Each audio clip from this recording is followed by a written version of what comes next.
everyone, and welcome to the 32nd International Congress on Pediatrics. In today's webinar agenda, we will be covering gastroenterology session. We invite physicians around the world to join us and share their experience with us. This is the third day of our online webinar, and we're happy we were able to perform it in a timely manner. I hope you haven't missed those 2 days. If so, don't worry, because you have access to recorded sessions on our website.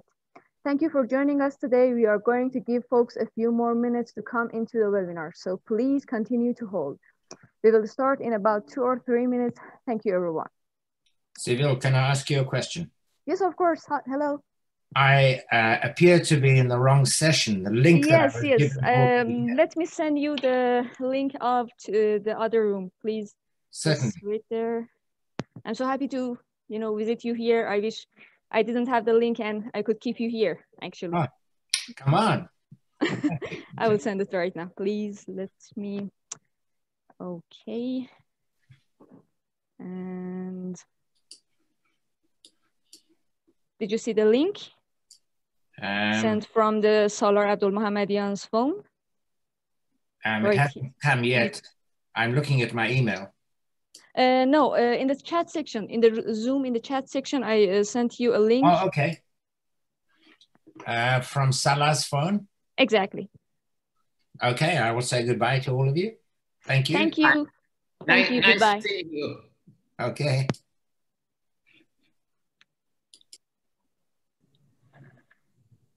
Actually, it was sad telling goodbye to Professor Cox. I am jealous of the other hall, which he would be attending in there, but today we have great things here going on. For those just joining us, welcome to the 32nd International Congress on Pediatrics. In today's webinar, we will be covering gastroenterology session. I'm Seville Abdul Mohammadian, third-year pediatrics resident here at Children's Medical Center, Pediatric Center of Excellence, Tehran University of Medical Sciences.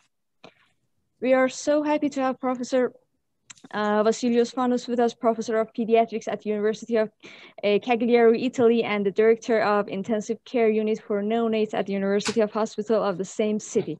Professor Fanos, hi, hello from Iran to you. Hello, thank you very much. We will have the session with you.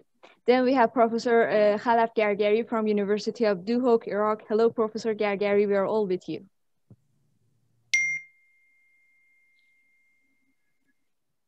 And then we have Professor Carlos Lifshitz, former Associate Professor, Baylor College Medicine, Houston, Texas, USA, Consultant Pediatric Gastroenterology, Italian Hospital, Buenos Aires, Argentina. Hello, Professor Lifshitz from Iran. We will have you here in our lecture. Hello. Hi.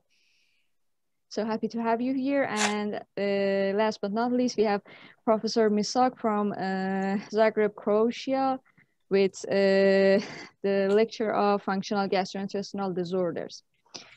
So I would like to take a moment to thank our speakers, our dearest panelists for joining us today. I would also like to take this opportunity to thank Vice Chancellor for Global Strategies and International Affairs, Directorate of International Relations, Tehran University of Medical Sciences, for giving me the privilege to patron this important event. I also like to thank our dearest audience for joining this event. And I gotta tell you, we weren't here if it wasn't for Dr. Ziai and Dr. Aghai. Thank you so much for making all this happen. Dr. Aghai, Chairman of International Department of this Congress, would like to share greetings with us. Professor Aghai, we are all with you. I just want to thank all of our guests here, and I wish you a good day or night. And thanks again for accepting our invitation. Thank you all. Let's go. Thank you, Professor Aghai. So a few reminders before we get started. This webinar is broadcasting live on YouTube. A recorded version of this webinar will be available on our website. Information about our social media is provided on the chat section. Due to the number of participants, make sure to mute your microphone during the lectures. If you have questions, we encourage you to ask them via chat section. And there's a webinar tool called Raise Hand, so we will be able to hear from you live after each lecture. Please feel free to ask questions at any point during the presentations using the chat section at the bottom right of your screen. We will reserve time at the end of each presentation to answer questions. We will do our best to answer as many questions as possible throughout today's event. If you want to receive a certificate of attendance in this Congress, make sure to register on our website and reserve a seat on your desired panel. For our Iranian audience, if you want to receive CME credit, don't forget to participate in the panel quiz in a maximum of 2 days on cmequiz.ir. Don't forget to follow our social media pages and YouTube channel to stay updated on next event. And with that, we will open today's webinar. We are very lucky to have with us today Professor Vassilios Fanos. Professor Fanos, we are all ears. Yes, can you see my screen? Can you hear me well? Yes, I have your voice, but no, I do not have your screen. Oh yes, I have it. It's all okay. Oh, thank you. Thank you very much. First of all, I want to thank all the organizing committee of this interesting and exciting meeting. And thank you very much. It's a great honor for me to be here. So my job today will be to tell you about a very unusual topic: how could metabolomics change pediatric health?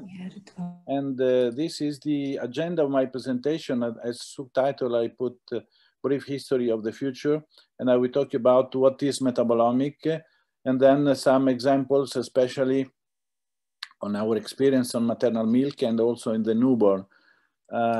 So how could metabolomics change pediatric health is also the title of a paper we published in the Italian Journal of Pediatrics. And what is going on today is that in the immediate next future, we will be able to detect through cheap and accurate sticks many substances, metabolites in biological fluids, and to improve early diagnosis and prognosis of sick patients, sick children, allowing a personalized medicine. So, first of all, I would like to try to convince you why metabolomics. And I will give to you an example of perinatal asphyxia. We have 3 newborns, 3-term newborns appropriate for gestational age, with the same gender as victim.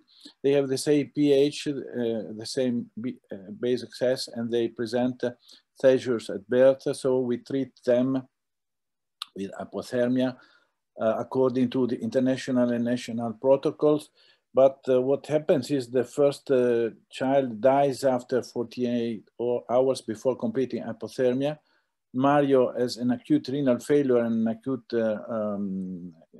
liver failure, and at discharge it presents a neurological impairment. But Dario at discharge seems apparently normal. So what are we missing with the medicine we are practicing today?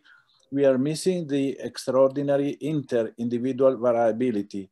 And this is captured by metabolomics. This is the first newborn, his metabolome. Then I will explain what is this point. The metabolome moves in a very narrow space in this, which is called, in a metaphoric way, the valley of death. And then he unfortunately will die. The patient B has a worsening of conditions with acute and liver failure. At the end, there is a improvement of clinical condition, but it has a very problematic outcome, particularly at cerebral level. The patient C discharge seems a newborn discharged by the nursery. So you can see that the basal metabolome was very different from one newborn to the other, and this justifies the different outcome. So what happens is that also it is possible with some metabolites, at least 4 metabolites, to predict death. Each color is a newborn. If you can see that this metabolite is very high, it decreases with intubation, hypothermia, and then there will be a survival, but not possible the survival will be in this newborn and this newborn. So these results have also not only a clinical, but a medical, legal, practical issue. So where are we now? Where is our latitude and longitude today? We are in the inflection point. We are at the beginning of the big evolution. We are at the beginning of the big revolution. These are the omics technologies from the suffix omics, comes from Greece and means everything, so an holistic approach. And we will be able to to treat a single individual, which is completely different from all the others individuals. These are some of the omics. You can say One Health and so many omics. So transcriptomics, proteomics, metabolomics, microbiomics, exposomics, and individualized medicine from pre-womb to tomb. Also the prenatal programming concept by David Barker, which is the practical issue of this argument is that identical twins are not identical because they have the same genome, 100% of the same genome, but they have a different epigenome. Epi from Greeks, which means above. I mean, above are more important than the genome. So we have different acetylome, methylome, microbiome, virome, fungome, inflammasome, even chimerismome. And the new languages of medicines are these that you can see on the slide: systems biology, network medicine, holistic medicine, individualized medicine, also big data. I pronounce it with the Latin origin of the root of the Latin origin. And I would like to quote Aristotle, who wrote that the whole is not equivalent to its parts. And just a few data, more than 44,000 papers published, 1 out of 10 technologies that will change the world, not the world of medicine, please note, the world of the mankind. And in 2008, €1 out of 18 spent for research in high income countries was devoted to metabolomics. And I just moved also to microbiomics because metabolomics is the so-called Rosetta Stone of microbiomics. So a lot of metabolites that we have in our blood, in our biological fluids are derived from microbes. I will not have time to go into depth this argument, but it's very interesting. And the two technologies, these two omics technology are strictly related. In fact, we can imagine that our microbiome, in correspondence of the introduction of the food on a genetic basis, is able to produce some metabolites that are able to pass into the blood and then control and govern all the organs, including also the brain. So it is a very complex technology that will help us to understand the complexity of our organism. And actually, metabolomics is a very complicated thing. I will not have time within half an hour to tell you everything about metabolomics, but what is metabolomics? It is the total repertoire of small molecules present in cells, tissues, organ, biological fluids, all these things you can see here in the slide that have a molecular weight less than 1,500 Daltons, and altogether they constitute a unique fingerprinting of an individual in a condition of normality and a condition of disease, phenome and diseasome respectively. And so it's a very complicated thing, but it's possible to decipher it with very sophisticated tools together with artificial intelligence. And why had we to move to metabolome, since we had genome, 30,000 genes, 30,000 RNA, more than 100,000 proteins, because the metabolome is so close to the phenotype that we can consider it the phenotype itself.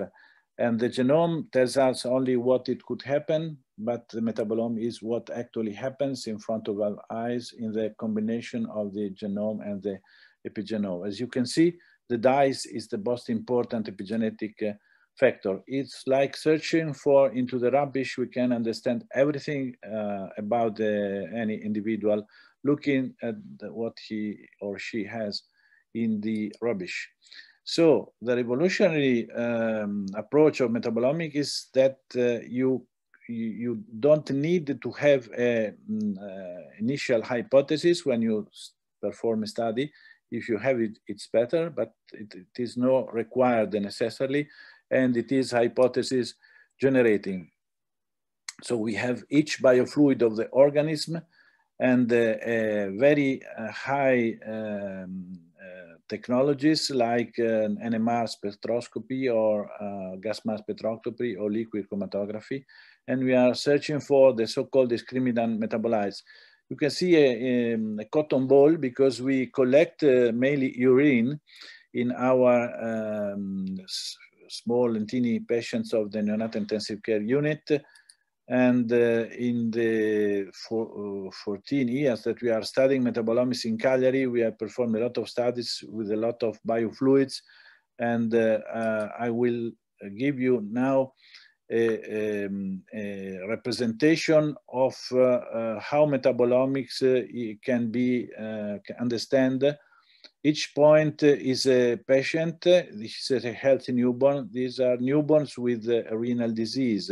Each point is not a metabolite. It is a package of metabolite which metabolize those who are necessary to discriminate between a healthy and a pathologic patient, or a patient before and after an instrumental intervention, a pharmacological intervention.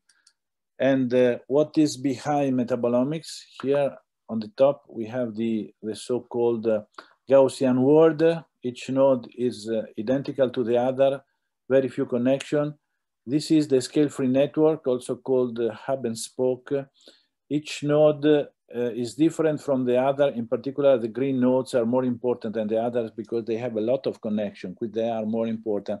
It was very surprising and interesting to me that this way is the same way that our brain works, the same way we organized, for example, railways, or we write scientific papers, or we have social relationships, sex relationships, and even Facebook, Twitter, the social media works with the scale-free networks.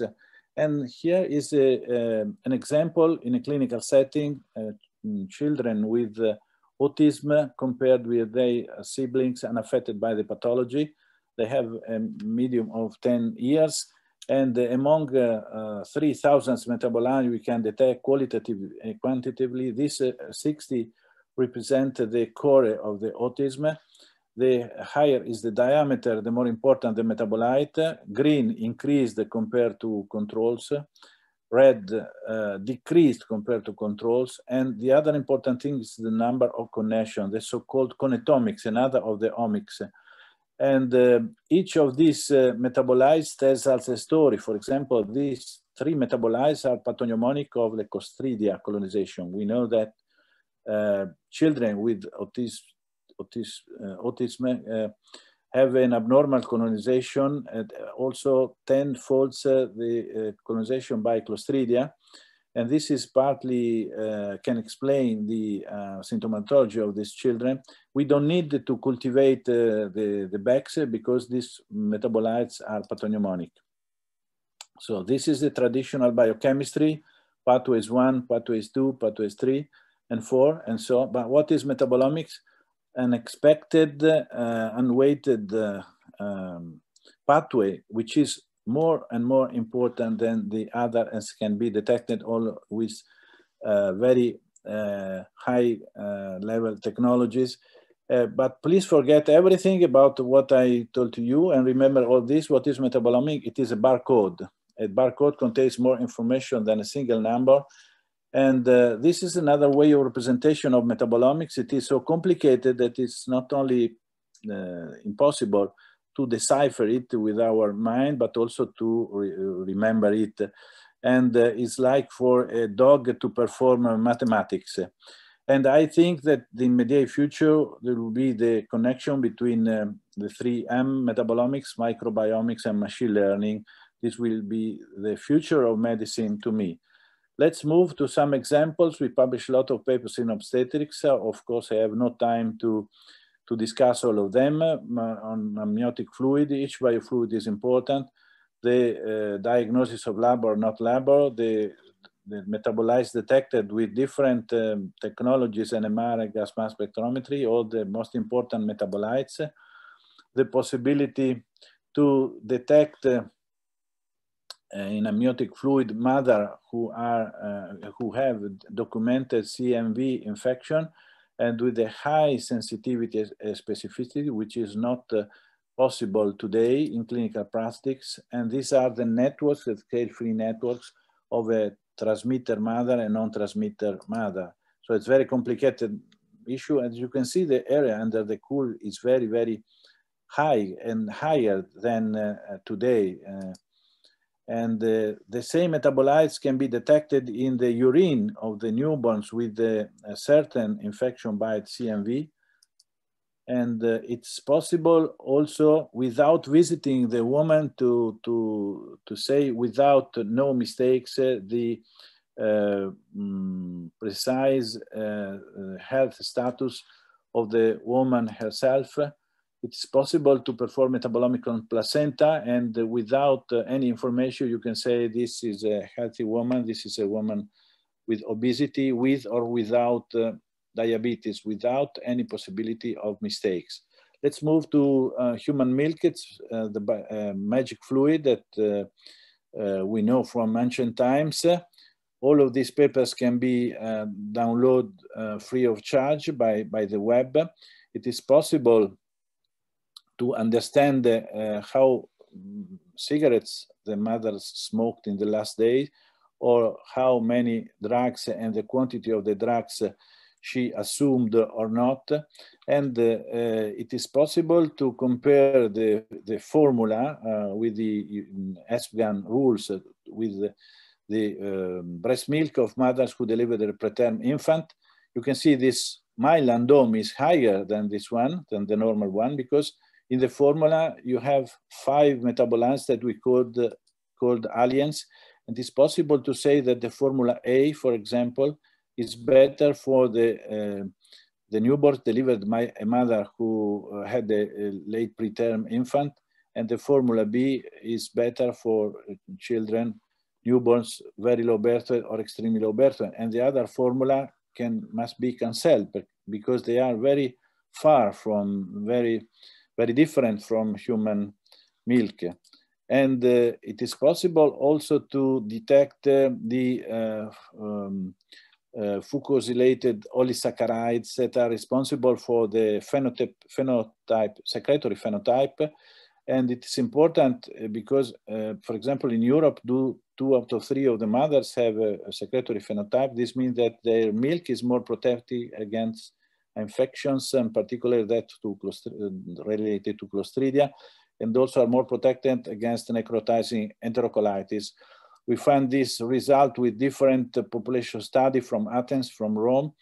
And this is a very complicated slide, but believe to me, what is the take-home message is that the maternal milk is able to change the fate of the newborn only after 1 week of maternal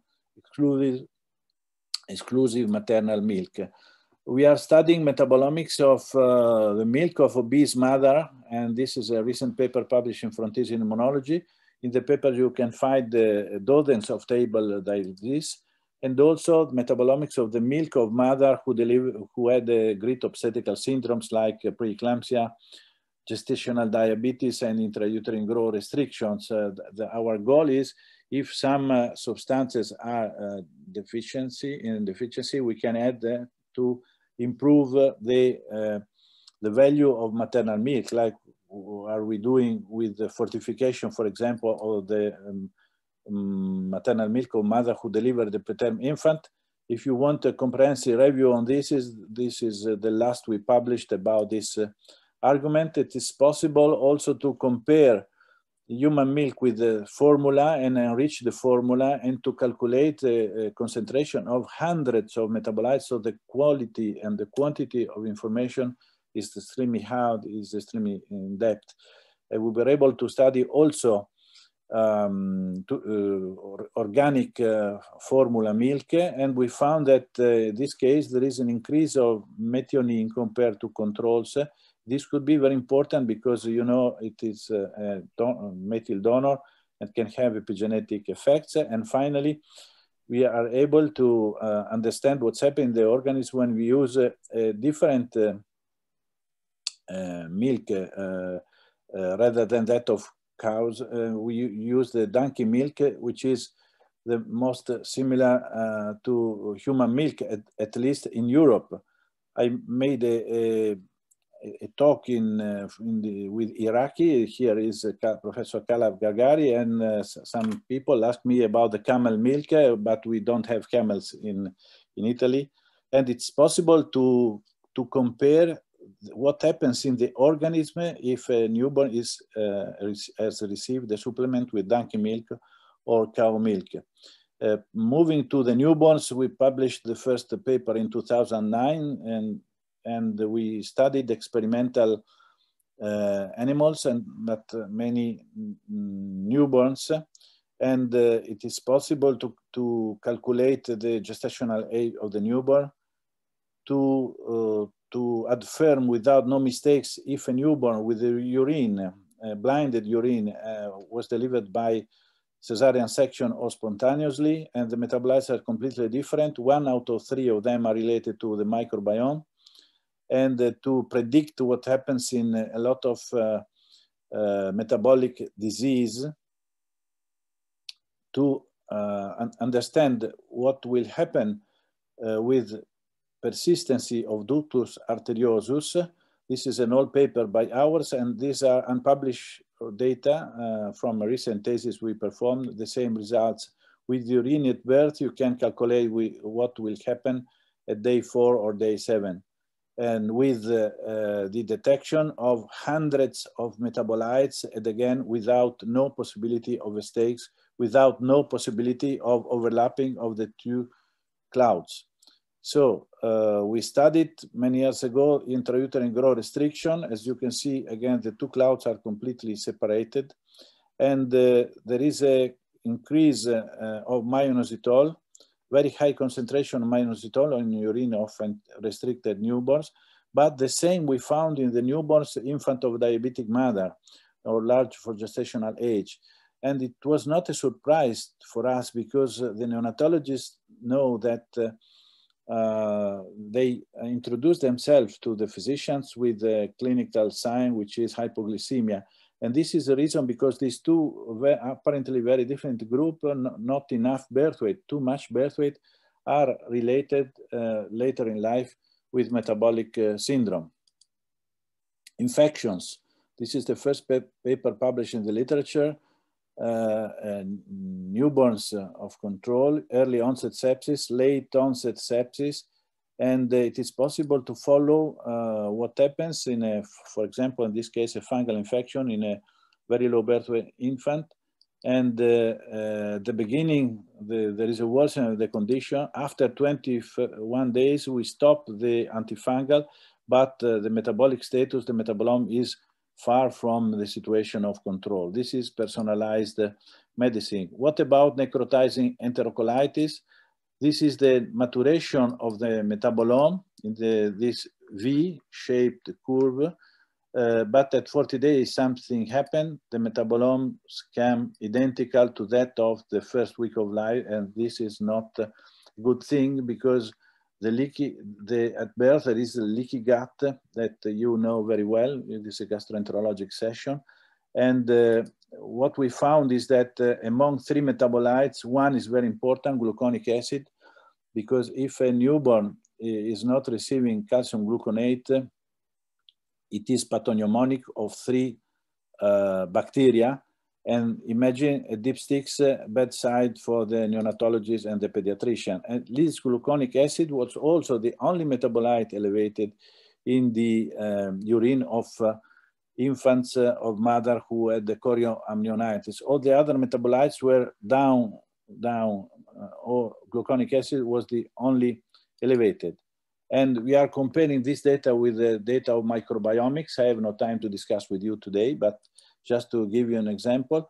And it's possible today to have a lot of tables like this, a real atlas of metabolomics from metabolized to disease for several diseases in neonatology and also pediatrics.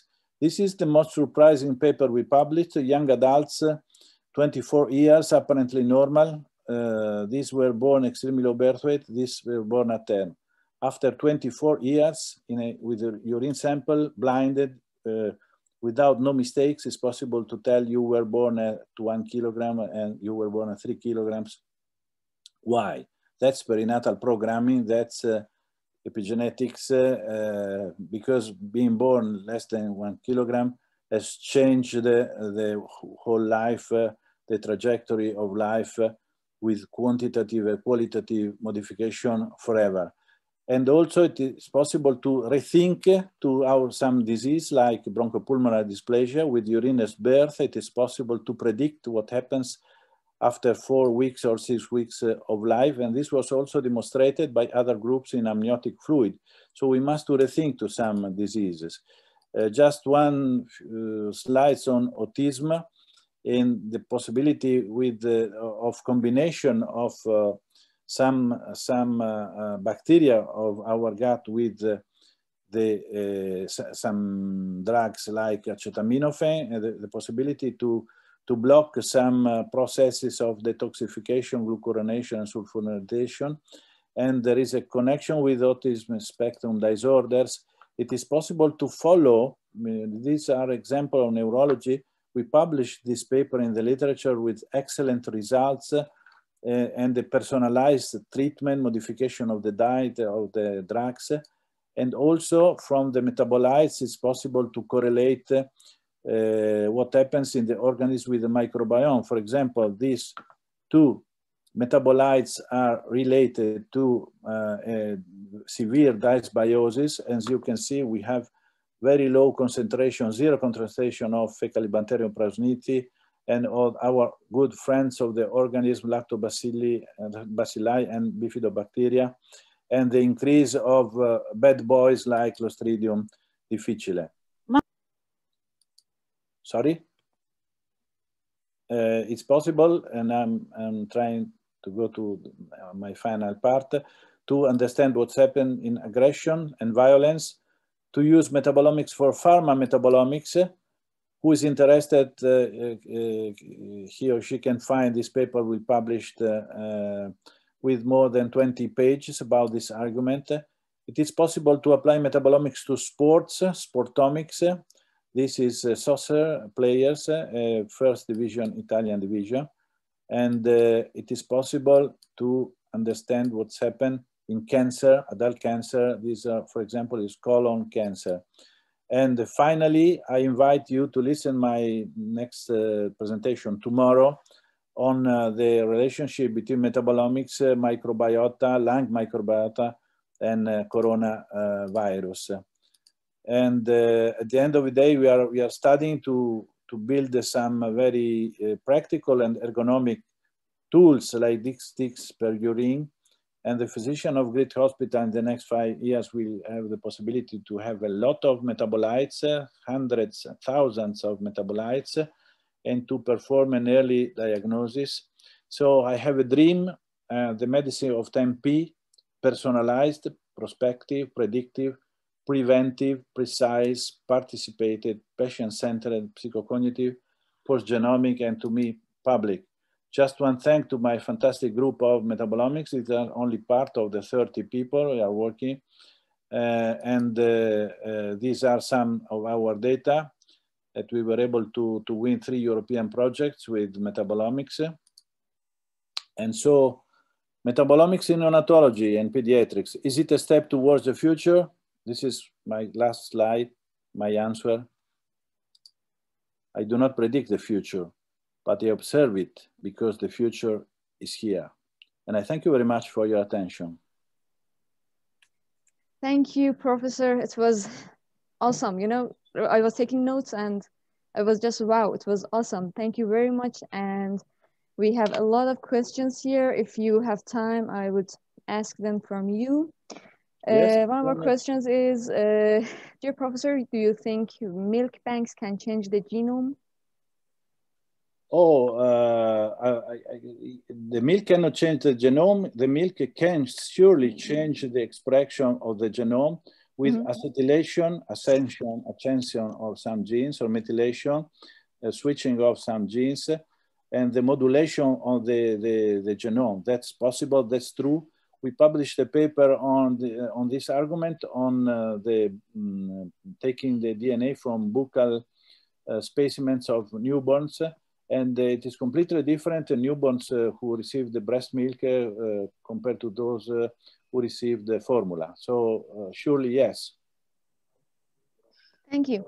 The next question is, in neonatal disease, do you suggest to check the urine metabolites, which somehow you answered, but I believe we need expanded answer. Yes, of course. In the next, believe me, 3-5 years, everybody will have something in the unit. Very simple tools, bedside, translational medicine from top research, bedside. So it will be possible to detect 3, 4, 5 metabolites that are pathognomonic for a disease. For example, I showed you the necrotizing enterocolitis. If you see gluconic acid and the newborn is apparently in a healthy status, after 3-4 days, you will have a necrotizing enterocolitis clinically evident. We can. This is also true for sepsis. So we focused our attention on sepsis, on prematurity, and on asphyxia. The same for asphyxia, because each of these 3 points is responsible of 1 million deaths worldwide per year of newborns. Thank you. We have another question. Is there any relation between congenital cardiac anatomy and metabolomes in mother?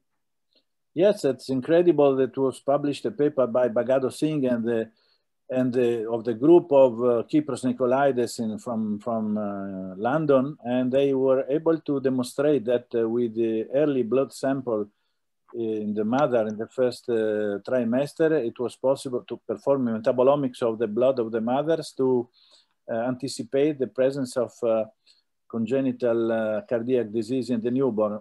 In one of the 2 books that I showed before the cover, there is a whole paper, a whole chapter on perinatal cardiology, and you can find the answer in a wider way to this very interesting question.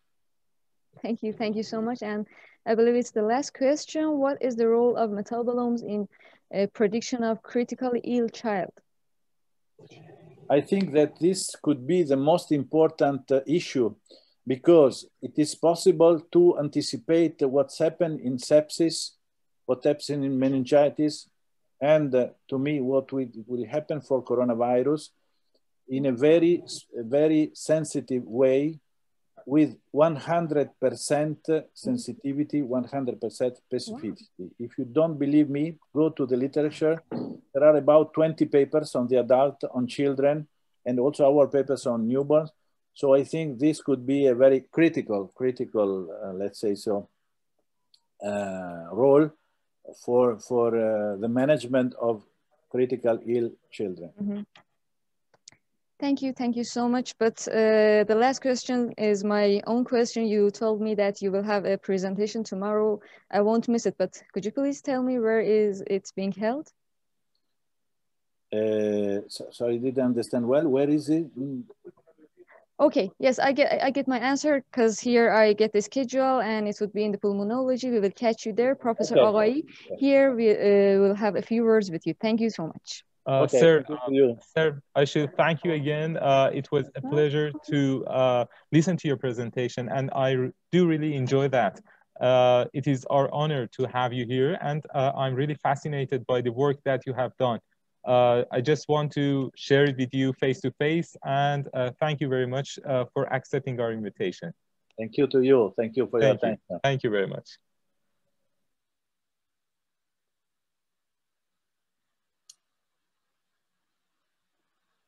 Professor Fanos, could you please stop sharing your screen so we will go to the next?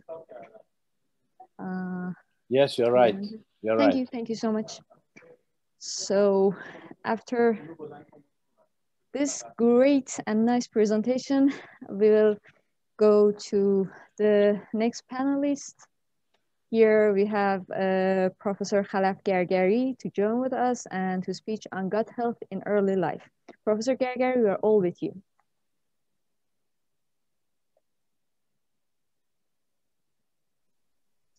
Yeah, thank you very much. Good afternoon, everybody. And I hope you will enjoy my presentation. I was just enjoying listening to my dear friend, Professor Fanos. He's a dear colleague, and we have met physically in Italy, and he's one of the great speakers, actually. I hope we will have it very soon,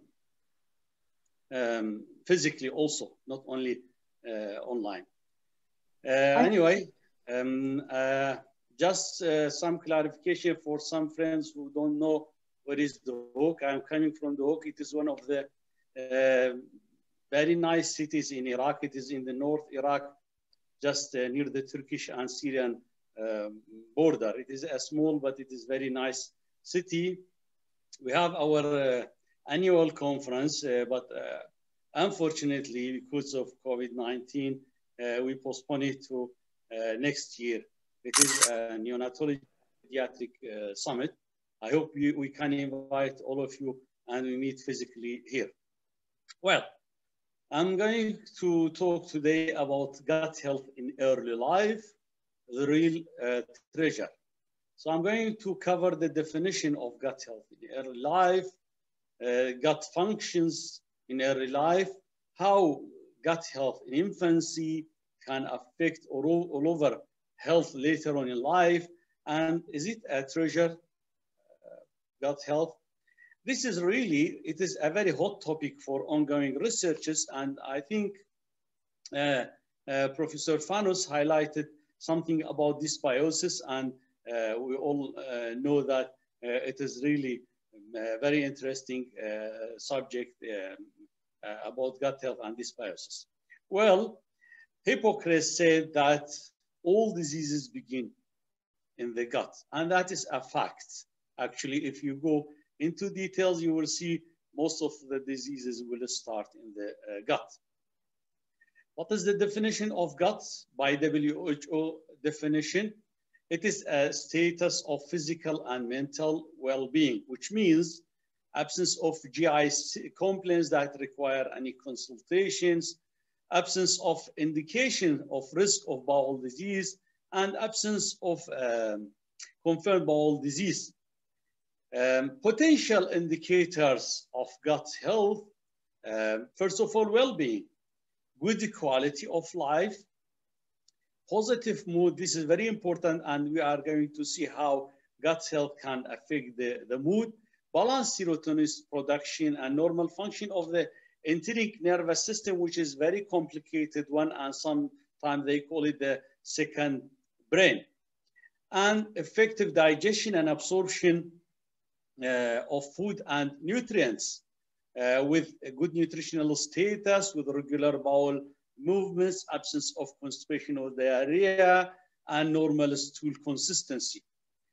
So normal stable gut microbiota, and gut microbiota, this is very interesting subject, and it needs lectures to talk about it actually.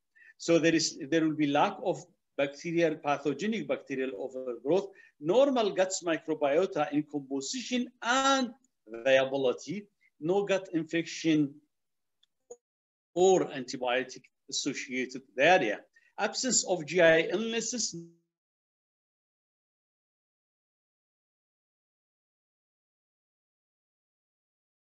or intolerance at all, no inflammatory intestinal diseases, and absence of cancers. Those are all indicators of healthy gut. And then effective immune function with normal gut barrier function, which is the first barrier. You know, the gut is exposed to the outside more than the skin. And the skin is about 1.5 square meters, while gut is like 30 square meters in exposure to external environment. Normal level of IgA and intestinal immune cells, appropriate oral tolerance, and no allergy or mucosal hypersensitivity to anything. So gut health in early life, it means absence of GI complaints, optimal nutritional status and development, and well-being, and strong parental bond in early life.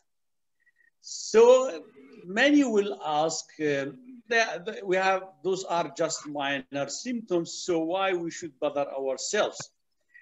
But actually we have impact beyond the gastrointestinal system.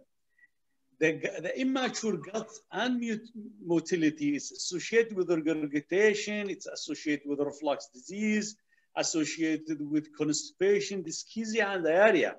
Also, infantile colic is seen in like 20% of infants, which disturbs actually the life of the family, whole family, not only the infant, which may lead to persistent or poor gut maturation later on, and which will be associated later with functional GI disorder later in life.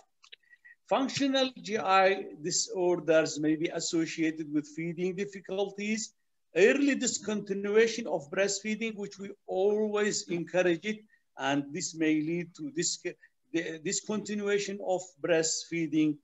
It may lead to parental stress and depression. Actually, it is a very serious condition sometimes.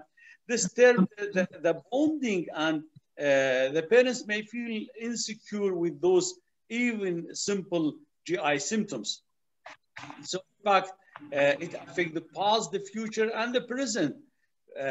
Functional GI disorder in infancy will cause functional GI disorders later on in childhood and even in adulthood.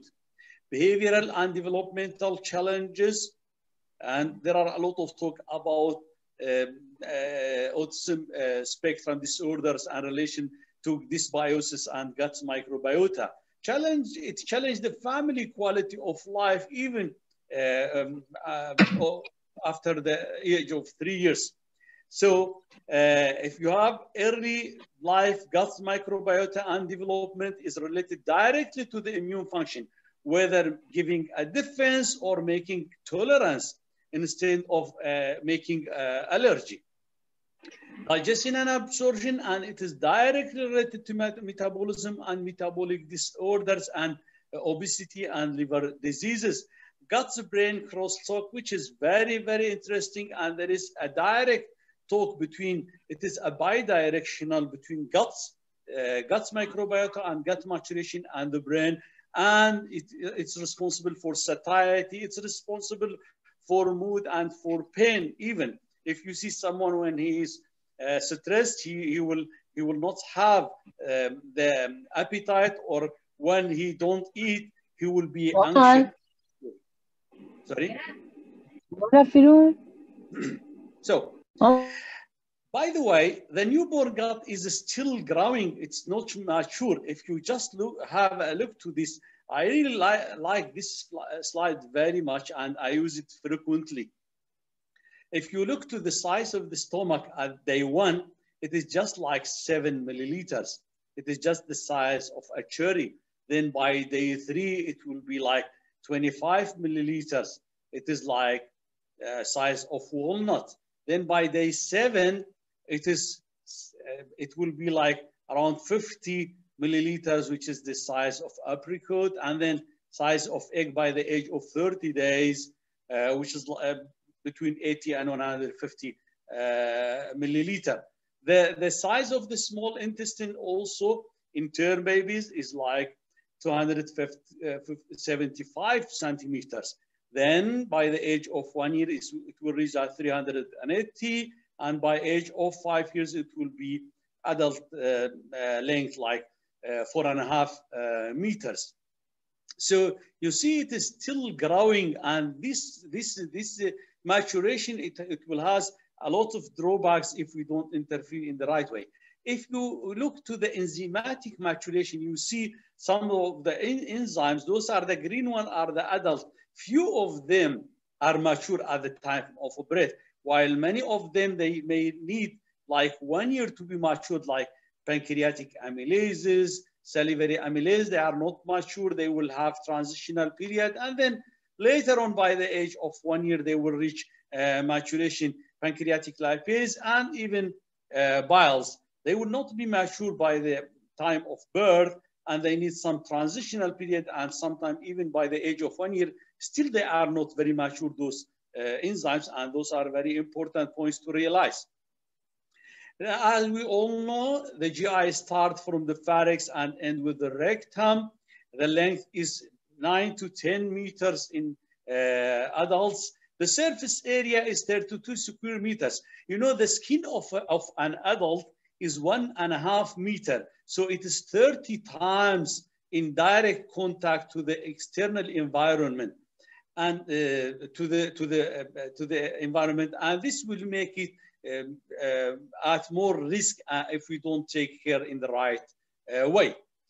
The gut functions, the enteric nervous system is very important. You know, 70 to 80% of the body's immune cells, actually they are located in the gut, forming the gut-specific immune system. We have like 100 million neurons secreting various types of neurotransmitters and regulating mood and satiety. 95% of the body's serotonin is secreted in the gut, and we have 100 trillion of bacteria residing in our gut. And this is very, very interesting area of future studies and researches. So the function of the gut, it includes the gut digestion and absorption, the crosstalk and the immune system, and the immune function relation with the gut function. Talking about digestion and absorption, it will give a positive caloric balance, positive nitrogen balance, mineral availability, calcium, iron, zinc, and others, and those are all responsible for the somatic growth in the future life. With that, there will be organ maturation, neuronal, immunologic maturation, somatic organ maturation, and all of these with the hormonal support and stimulation will be responsible for the development of an mature organ system. Talking about gut immune function, this is also very interesting actually. We have the non-immunological one. Physical one, the epithelial barrier is the first barrier against infection in the human body, consisting of the cellular and the mucous membrane secretion. Peristaltic movement is responsible for getting rid of those pathogenic bacteria. Gut's microbiota, the normal healthy gut microbiota, are the competitors for the unhealthy and the unwanted, which Professor Fanos called them bad boys. Chemical salivary secretions, gastric acid. You know, the gastric acid kills a lot of pathogenic bacteria and short-chain fatty acids. The immunological one is the gut-associated lymphoid tissue. As we said in the previous slides, it stores 70 to 80% of the body's immune cells. The mesenteric lymph nodes, isolated lymph follicles, and Peyer's patches, all of these, they constitute the immunological part of the gut function. Going to the gut-brain crosstalk, you know, it is enteric nervous system. It was described long time ago, and some call it the second brain based on the size, on the complexity, on the similarity of the neurotransmitters which are secreted, and the signaling molecules also. We have what's called the axis, gut-brain axis. It is bidirectional interaction via neuronal, via immunological, and hormonal route to control the gut function, motility, and secretion, and to give feedback to the brain, like satiety and feelings and mood. And so the gut function, including absorption, immune function, crosstalk, will be responsible for metabolism and metabolic disorder, defense and tolerance, satiety, pain, and sensation. Overall health, balanced gastrointestinal system growth, leading to healthy transit, leading to protection and feeling of well-being all the time. Taking home messages. So gut health is a real treasure. We should always keep that in mind. Indicator of gut health include effective digestion and absorption of food and nutrition, absence of GI illnesses, normal gut microbiota, and effective immune function and well-being. Functional GI disorder in infancy are associated with functional GI disorder in childhood and even adulthood, with some behavioral and developmental challenges and challenge the family quality of life. Actually, it impacts the impact of gut health in healthy life. It affects the absorption and digestion. It affects the immune function, and it affects the gut-brain crosstalk with a lot of drawbacks. Structural and physiological maturation occur in the first few years of life, so it's still not mature, and we should take care of that. Gut is also called the second brain based on the size, based on the complexity, and the number of neurotransmitter and signaling molecules in the body. Please feel free to contact me at dr_gargari@universityofduhok.ac, dr_gargari@yahoo.com, and thank you.